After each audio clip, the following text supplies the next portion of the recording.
Christmas ദിനത്തിൽ Russia Ukraine നേരെ നടത്തിയ മിസൈൽ ആക്രമണം ഇപ്പോൾ പല ലോകരാജ്യങ്ങളുടെയും വിമർശനത്തിന് ഇരയായിട്ടുണ്ട്. നിങ്ങൾ ഉക്രൈനെ എങ്ങനെ ആക്രമിച്ചാലും ശരി, ക്രിസ്മസ് ദിനത്തിൽ ഇത്രയും വലിയൊരു ആക്രമണം ഉക്രൈനിൽ നിങ്ങളെ കൊണ്ട് ചെയ്യാൻ കഴിഞ്ഞാലും ഇനി വരുന്ന ദിവസങ്ങളിലും ഇതുപോലൊരു ആക്രമണം ഉക്രൈൻ നേരെ നിങ്ങളെ കൊണ്ട് ചെയ്യാൻ കഴിയുമെങ്കിലും ശരി, ഞങ്ങളുടെ സഹായം അല്ലെങ്കിൽ ഈ ഗവൺമെന്റ് മാറിയതിന് ശേഷവും ഉക്രൈന് വരാൻ പോകുന്ന സഹായം ഒരല്പം പോലും കുറയാൻ പോകുന്നില്ല. ഇവിടെ ഒരു ഉറപ്പ് എന്നതിനപ്പുറം ഉക്രൈനെ നിങ്ങളെ കൊണ്ട് ഇത്രത്തോളം ആക്രമിക്കാൻ കഴിയുമെന്നുണ്ടെങ്കിൽ ഉക്രൈനെ എത്രത്തോളം സംരക്ഷിക്കാൻ കഴിയുമെന്നുള്ളതും ഞങ്ങളെ കൊണ്ട് കാണിക്കാൻ സാധിക്കും. ഇങ്ങനെ അമേരിക്കയിൽ നിന്നും ഒരു മുന്നറിയിപ്പ് റഷ്യയിലേക്ക് വന്നിട്ടുണ്ട്. അതുപോലെ ചെങ്കടൽ പ്രദേശത്ത് അമേരിക്കയുടെ യുദ്ധക്കപ്പലുകളുടെ പ്രവർത്തനം എപ്പോഴും ഇല്ലാത്ത രീതിയിൽ ഇപ്പോൾ വളരെ വിചിത്രമായ രീതിയിൽ മാറിയിട്ടുണ്ട്. വ്യക്തമായി പറഞ്ഞാൽ ഹൂതീസിന്റെ ടാർഗറ്റിംഗ് ലൊക്കേഷൻസിൽ നിന്ന് 600 കിലോമീറ്റർ, 1000 കിലോമീറ്റർ, 1500 കിലോമീറ്റർ ഇങ്ങനെ വളരെ ദൂരത്തിലേക്ക് അമേരിക്കൻ യുദ്ധക്കപ്പലുകൾ ഇപ്പോൾ സ്ഥലം മാറ്റിയിട്ടുണ്ട്. ഇവയെല്ലാം ഈ വീഡിയോയിലൂടെ വിശദമായി അറിയാം.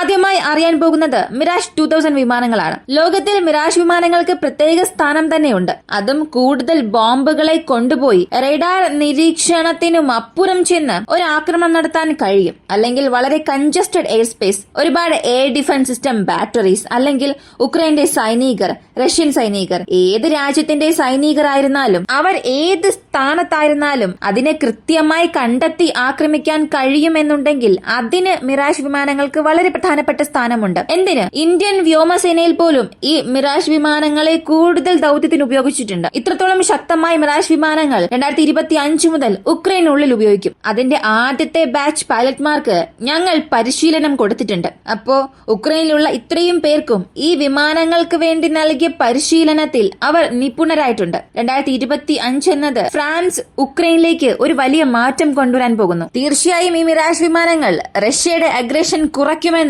ഫ്രാൻസിൽ നിന്നും ഒരു അറിയിപ്പ് വന്നിട്ടുണ്ട്. F-16 എങ്ങനെയാണ്, അല്ലെങ്കിൽ അത് എങ്ങനെയാണ് ഉക്രൈൻ പ്രവർത്തിപ്പിക്കുന്നത് എന്നതിനെ കുറിച്ച് വലിയ അപ്ഡേറ്റ് ഒന്നും വന്നിട്ടില്ല. എന്നാൽ ഈ മിറാഷ് എന്നത് ഒരു ഫ്രണ്ട് ലൈൻ ബോംബറായി ഉപയോഗിക്കാം. കൂടുതൽ ബോംബുകൾ എടുത്തുകൊണ്ടുപോയി കൂടുതൽ air to surface missiles, anti radar operations, ഇവയ്ക്കെല്ലാം ഇതിനെ ഉപയോഗിക്കാൻ സാധിക്കും. എന്നാൽ ഇതെങ്ങനെ ഉക്രൈൻ ഉപയോഗിക്കാൻ പോകുന്നു എന്നുള്ളത് മാത്രമാണ് ഇവിടെ വലിയൊരു ചോദ്യം. ഇനി പാകിസ്ഥാനിലേക്ക് പോവുകയാണെങ്കിൽ, പാകിസ്ഥാൻ അഫ്ഗാനിസ്ഥാനിലുള്ള ഭക്തിക പ്രവിശ്യയിൽ ഒരു വലിയ ആക്രമണം നടത്തി. ഇതിൽ 46 പേർ കൊല്ലപ്പെട്ടിട്ടുണ്ട്. 15-ലധികം പേർ 18 വയസ്സിനും താഴെയുള്ളവരാണ്. കുഞ്ഞുങ്ങളും ഇതിലുണ്ട്. ഈ ഒരു പ്രശ്നം ആരംഭിച്ചത് എങ്ങനെയെന്ന് ചോദിച്ചാൽ, പാകിസ്ഥാന് തെഹ്രിക്ക് താലിബാൻസ് TTP എന്ന സംഘടനയ്ക്കും ഇവർക്കും വലിയ പ്രശ്നം പോയിക്കൊണ്ടിരിക്കുകയാണ്. എന്നാൽ ഈ തെഹ്രിക്ക് താലിബാൻസ് എന്നത് അഫ്ഗാനിസ്ഥാനിലുള്ള താലിബാൻസിന്റെ നിയന്ത്രണത്തിന് കീഴിൽ ഉള്ളതാണെന്നും പറയുന്നു.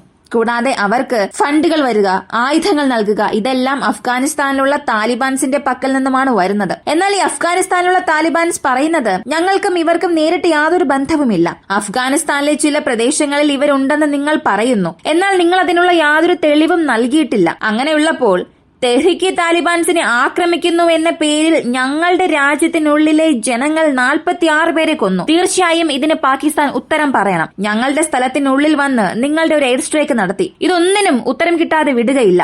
തീർച്ചയായും ഇതിനുള്ള പ്രതികാരം ഞങ്ങൾ ചെയ്യും. നിങ്ങളുടെ സൈനികർ ഇതിനുള്ള ഒരു മറുപടി നൽകുമെന്ന് താലിബാൻസ് പാകിസ്ഥാന് എതിരെ ഒരു വലിയ ശബ്ദം തന്നെ എടുത്തു. താലിബാൻസിനെ സംബന്ധിച്ച് പാകിസ്ഥാനാണ് ആദ്യമായി അവരെ അംഗീകരിച്ചത്. ആദ്യമായി അമേരിക്കയുടെ നിയന്ത്രണത്തിൽ നിന്നും താലിബാൻസ് വീണ്ടും ഭരണം പിടിച്ചെടുത്തപ്പോൾ ചൈനയും പാകിസ്ഥാനും ചേർന്നാണ് വളരെ വലിയൊരു അംഗീകാരം അവർക്ക് നൽകിയത്. എന്നാൽ ഇപ്പോൾ അവർക്കുള്ളിൽ തന്നെ പ്രശ്നമുണ്ടായത്, അല്ലെങ്കിൽ ഈ തെഹ്രിക്ക് താലിബാൻസ് കാരണം പാകിസ്ഥാനിൽ ഒരുപാട് ബോംബാക്രമണങ്ങൾ, വീണ്ടും പല പ്രശ്നങ്ങൾ വന്നുകൊണ്ടിരിക്കുകയാണ്. അപ്പോൾ ഇപ്പോൾ താലിബാൻ വേഴ്സസ് പാകിസ്ഥാൻ എന്ന പ്രശ്നം ഒരൽപ്പം ചൂട് പിടിക്കാൻ തുടങ്ങിയിട്ടുണ്ട്. ഇതെവിടെ പോയി അവസാനിക്കും എന്നറിയില്ല. അടുത്ത മിഡിൽ ഈസ്റ്റിനെ കുറിച്ച് അറിയാം. മിഡിൽ ഈസ്റ്റിൽ അമേരിക്കയുടെ യുദ്ധക്കപ്പലുകൾ ഹൂതീസിനെതിരെയുള്ള ആക്രമണങ്ങൾ നടത്തുക, ഹൂതീസ് വീണ്ടും അമേരിക്കയുടെ വിമാനവാഹിനി കപ്പലുകളെയും അമേരിക്കയുടെ ഡെസ്ട്രോയേഴ്സ്, ക്രൂയിസസ് ഇവയെല്ലാം ആക്രമിക്കുക, ഇതൊരു തുടർ കഥയായി പോവുകയാണ്. ഈ F-18 വിമാനങ്ങൾ വെടിവെച്ച് വീഴ്ത്തിയതിനു ശേഷം ഇതൊരു പുതിയ എസ്കലേഷനായി തന്നെ മാറിയിട്ടുണ്ട്. ഇപ്പൊ വന്നിട്ടുള്ള സാറ്റലൈറ്റ് ഡേറ്റയും ഷിപ്പ് ട്രാക്കിംഗ് ഡേറ്റയും വെച്ച് നോക്കുമ്പോൾ അമേരിക്കയുടെ USS ഗെറ്റിസ്ബർഗ്, അമേരിക്കയുടെ വിമാനവാഹിനി കപ്പലായ USS ഹാരി എസ് ട്രൂമാൻ, ഈ 2 കപ്പലുകളും ഏകദേശം ഏമൻ കടൽ പ്രദേശത്ത് നിന്ന് 500 കിലോമീറ്റർ ദൂരത്തിലായിരുന്നു ഉണ്ടായിരുന്നത്. ഹൂതീസുമായുള്ള ആക്രമണങ്ങൾ നടക്കുന്ന ആ സമയത്ത്. എന്നാൽ കഴിഞ്ഞ ദിവസങ്ങളിലെ ഡേറ്റ എടുത്ത് നോക്കുമ്പോൾ അല്ലെങ്കിൽ അവസാന 30 മണിക്കൂറിലെ ഡേറ്റ എടുത്ത് നോക്കുകയാണെങ്കിൽ ഈ മാപ്പ് തന്നെ നിങ്ങൾ നോക്കുക, അപ്പൊ മനസ്സിലാകും. ഏകദേശം 900, 1500 കിലോമീറ്റർ ദൂരത്തിലാണ് ഇപ്പോൾ ആ കപ്പലുകളെല്ലാം ഉള്ളത്. ഇത് റെഗുലർ സർവീസിന് വേണ്ടി ഇവർ ചെയ്തതാണോ, അല്ലെങ്കിൽ യമനിലെ ഹൂത്തീസിന്റെ ആക്രമണത്തിൽ ഈ കപ്പലുകൾക്ക് എന്തെങ്കിലും പ്രശ്നം വന്നോ? ഇതൊക്കെ ഒരു സംശയം നിറഞ്ഞ കാര്യമാണ്. തീർച്ചയായും ഒരു റെഗുലർ സർവീസിന് പോയിരിക്കാനുള്ള സാധ്യത വളരെ കുറവാണ്. കാരണം ഹൂത്തീസിനെതിരെയുള്ള ഒരു ആക്രമണം നടത്തിയല്ലോ, അതിന് ഒരു 4 ദിവസങ്ങൾക്ക് മുൻപാണ് ഈ കപ്പലുകൾ റീലൊക്കേറ്റ് ചെയ്തത്. അതായത് പോർട്സിൽ നിന്നും ഇവിടേക്ക് വന്നത്. അപ്പോ ഇത്രയും കുറഞ്ഞ സമയത്തിനുള്ളിൽ വീണ്ടും ഇവർ സർവീസ് കാരണങ്ങൾക്ക് വേണ്ടി മാത്രം ഈ കപ്പലുകളെ തിരികെ കൊണ്ടുപോവുകയില്ല. അങ്ങനെയാണെങ്കിൽ എന്തോ അവിടെ സംഭവിച്ചിട്ടുണ്ട്. അടുത്തത് റഷ്യ ഉക്രൈനെ കുറിച്ച് അറിയാം. റഷ്യയുടെ ക്രിസ്മസ് ആക്രമണം എന്നത് ഇപ്പോ ഒരു വലിയ സംസാര വിഷയമായി മാറിയിട്ടുണ്ട്. ഒരാൾ മരിച്ചു, 8 പേർക്കോളം പരിക്കേറ്റു എന്നുള്ളത് ഒരു കൺഫേംഡ് റിപ്പോർട്ടാണ്. റഷ്യയുടെ ഒരു ആക്രമണത്തിൽ മാത്രം ഏകദേശം 5 ലക്ഷം ഉക്രൈൻകാരാണ് അവിടെ ചൂട് കിട്ടാതെ കഷ്ടപ്പെടുന്നത്. അവിടെ മഞ്ഞുവീഴ്ച അധികമാണ്, -ഡിഗ്രിയാണ്. ഇങ്ങനെയുള്ള ഒരു സാഹചര്യത്തിൽ 5 ലക്ഷം ആളുകൾ ഹീറ്റിംഗ് ഫെസിലിറ്റി ഇല്ലാതെ അവിടെ കഷ്ടപ്പെടുന്നുണ്ട്. റഷ്യ അവരുടെ എനർജി ഗ്രിഡിൽ നടത്തിയ ആക്രമണം കാരണം അവർക്കായിട്ടുള്ള ഹീറ്റിംഗ് സപ്ലൈസ് എല്ലാം തന്നെ തകർന്നിട്ടുണ്ട്. എമർജൻസി ബാക്കിംഗ് വെച്ച് ഏകദേശം 2 ലക്ഷത്തോളം ആളുകളെ സുരക്ഷിതമായ സോൺസിൽ വച്ചിരിക്കാൻ സാധിച്ചാലും ബാക്കിയുള്ളവർ ഇപ്പോഴും വീടുകളിൽ സാധാരണ ഉപയോഗിക്കുന്ന വിറകുകളും ചിമ്നി വിളക്കുകളും ഉപയോഗിച്ച് അവർക്കായിട്ടുള്ള ഹീറ്റിംഗ് ഇൻസ്റ്റലേഷൻസ് തയ്യാറാക്കുന്നുണ്ട്. റഷ്യയുടെ ഈ ഒറ്റ ദിവസത്തെ ആക്രമണം എന്നത് 5 ലക്ഷം ഉക്രൈൻകാരെ നേരിട്ട് തന്നെ ബാധിച്ചിട്ടുണ്ട്. ഇവിടെ നേരിട്ട് ബാധിക്കുക എന്നതിനപ്പുറം ഉക്രൈന്റെ മുഴുവൻ എനർജി നെറ്റ്വർക്കിൽ 42% റഷ്യ കാരണം തകർന്നിട്ടുണ്ട്. പ്രധാനപ്പെട്ട 2 തെർമൽ പവർ പ്ലാന്റ്സ് നവംബറിൽ ആക്രമിച്ചിട്ടുണ്ട്.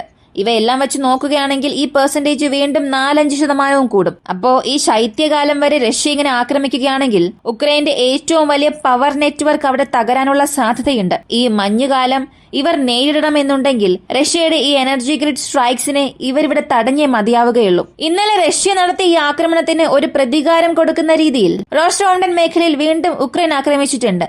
ഈ ഒരു ആക്രമണത്തിൽ ഏകദേശം ഒരു വലിയ എമുനേഷൻ ഡിപ്പോ ഉക്രൈൻ കാരണം നശിച്ചിട്ടുണ്ട്. അതിന്റെ ഇമ്പാക്ട് എത്രയാണ്, എത്ര വെടിമരുന്ന് അവിടെ സൂക്ഷിച്ചിട്ടുണ്ട് ഒന്നും അറിയില്ല. ആക്രമിച്ചു എന്ന് കൺഫേം ആയി. അതിന്റെ വിഷ്വൽസും ഇപ്പോൾ ഓൺലൈനിൽ അവൈലബിൾ ആണ്. അവസാനമായി അറിയാൻ പോകുന്നത് അസർബൈജാന്റെ എയർലൈൻസ് ഖസക്കിസ്ഥാനിൽ ക്രാഷ് ആയി. ആദ്യം എല്ലാവരും ചിന്തിച്ചത് എഞ്ചിൻ ഫെയിലിയർ അല്ലെങ്കിൽ ബേർഡ് ക്രാഷ് സംഭവിച്ചു കാണുമെന്ന്. അങ്ങനെ വിമാനം താഴെ വീണ് കാണുമെന്ന് ഒരുപാട് പേർ അഭിപ്രായം പറഞ്ഞു. എന്നാൽ ഇപ്പോൾ ഒരു കാര്യം കൺഫേം ആയിട്ടുണ്ട്. ഇത് എഞ്ചിൻ ഫെയിലിയർ കാരണം സംഭവിച്ചതല്ല, എന്തോ എക്സ്റ്റേണൽ എക്സ്പ്ലോഷൻ സംഭവിച്ചിട്ടുണ്ട്. എയർ ടു എയർ മിസൈൽ അല്ലെങ്കിൽ ഡ്രോൺ എന്തുമായിരിക്കാം. അങ്ങനെ എക്സ്പ്ലോർ ആവുകയും അതിന്റെ ഷാർപ്നെസ് വിമാനത്തിന്റെ മേൽക്കൂരയിൽ പതിച്ചിട്ടുണ്ട്. ഇത് വിമാനത്തിന്റെ ചിറകുകളിലും വീണിട്ടുണ്ട്. ചിറകുകളിലും ഡാമേജ് സംഭവിച്ചിട്ടുണ്ട്. ഇതിൽ കൂടുതലായും പറയുന്നത് റഷ്യ ആയിരിക്കും ഇതിന് കാരണമെന്ന്. റഷ്യയുടെ എയർ ടു എയർ മിസൈൽ ആണ് കാരണമെന്ന്. റഷ്യയുടെ ബഗ് എയർ ഡിഫൻസ് സിസ്റ്റമാണ് ഇതിനെ വെടിവെച്ച് വീഴ്ത്തിയതെന്ന് ഒരു തിയറി പറയുന്നു. മറ്റൊരു ഭാഗത്ത് ഇല്ല, ഉക്രൈന്റെ ഏതോ ഒരു ഡ്രോൺ ആണ് ആകാശത്തിന് നടുവിൽ വെച്ച് പൊട്ടിത്തെറിച്ചത്, അതുകൊണ്ടാണ് വിമാനത്തിന് ഇങ്ങനെ സംഭവിച്ചത് എന്ന്. കാരണം അതേ സമയത്ത് ഉക്രൈന്റെ ഒരു വലിയ എയർ റൈഡ് നടക്കുന്നുണ്ടായിരുന്നു. റഷ്യക്കെതിരെ റഷ്യൻ പ്രദേശങ്ങളെ നോക്കി സ്വാം ഡ്രോൺ അറ്റാക്ക് നടത്തിയിരുന്നു. ഇതിനെക്കുറിച്ചുള്ള വിവരങ്ങൾ ഇപ്പോൾ പുറത്തു വരുന്നുണ്ട്. എന്നാൽ തീർച്ചയായും ഇത് എഞ്ചിൻ ഫെയിലിയർ കാരണം സംഭവിച്ചതല്ല. ഒരുപക്ഷെ ഒരു aerial explosion, surface to air missile കാരണം ഇത് പൊട്ടിത്തെറിച്ചതാണെങ്കിൽ ഈ വിമാനം താഴെ വന്ന് വീഴുന്ന ആ ഒരു രീതി നോക്കിയാൽ മേജർ എക്സ്പ്ലോഷൻസ് സംഭവിച്ചതുപോലെ തോന്നുന്നില്ല. എന്നാൽ ഇത് തീർച്ചയായും എഞ്ചിൻ ഫെയിലിയർ കാരണം സംഭവിച്ചതല്ല. ആ വിമാനം താഴെ വന്ന് വീഴുന്ന ആ ഒരു രീതി നോക്കുമ്പോൾ തീർച്ചയായും ഇതൊരു സർഫസ് ടു എയർ മിസൈൽ കാരണം പൊട്ടിത്തെറിച്ചതാണെന്ന് തോന്നുന്നില്ല. കാരണം ഒരു മേജർ എക്സ്പ്ലോഷൻ സംഭവിച്ചിട്ടില്ല. ഒരു സർഫസ് ടു എയർ മിസൈൽ പൊട്ടിത്തെറിക്കുക, ആന്റി എയർക്രാഫ്റ്റ് മിസൈൽ പൊട്ടിത്തെറിച്ചാൽ അവിടെ ഒരു സിവിയർ എക്സ്പ്ലോഷൻ സംഭവിക്കും. അങ്ങനെ എക്സ്പ്ലോഷൻ ഉണ്ടാകുമ്പോൾ ആ വിമാനത്തിന്റെ അകത്ത് കംപ്രസ് ചെയ്തിരിക്കുന്ന എയർ പ്രഷർ മുഴുവനായും തകർന്ന് ആ വിമാനം ഒരു സോഫ്റ്റ് ലാൻഡിംഗിലേക്ക് പോവില്ല. അത് ആകാശത്തിന് നടുവിൽ വെച്ച് തന്നെ പൊട്ടിത്തെറിക്കും. അല്ലെങ്കിൽ നോസ് ഡൈവ് എന്ന ആ ഒരു മെക്കാനിസത്തിൽ മാത്രമേ താഴെ വീഴുകയുള്ളൂ. എന്നാൽ ഇവിടെ എക്സ്പ്ലോഷൻ ഉണ്ടായി. പക്ഷെ എങ്ങനെ ഉണ്ടായി എന്നറിയില്ല. ഇപ്പൊ വന്നിരിക്കുന്ന ഡേറ്റാസ് വെച്ച് നോക്കിയാൽ ഇത് ഒരു 80% വരെയും റഷ്യൻ സൈഡിൽ നിന്നും വെടിവെച്ച് വീഴ്ത്തിയിരിക്കാനുള്ള സാധ്യതയെന്നാണ് പറയുന്നത്. ഈ ഒരു വീഡിയോയെ കുറിച്ചുള്ള നിങ്ങളുടെ അഭിപ്രായം കമന്റിൽ പറയുക. പ്രധാനമായും ഈ ഒരു പാസഞ്ചർ എയർലൈൻസിനെ ആര് വെടിവെച്ച് വീഴ്ത്തിയിട്ടുണ്ടാകും?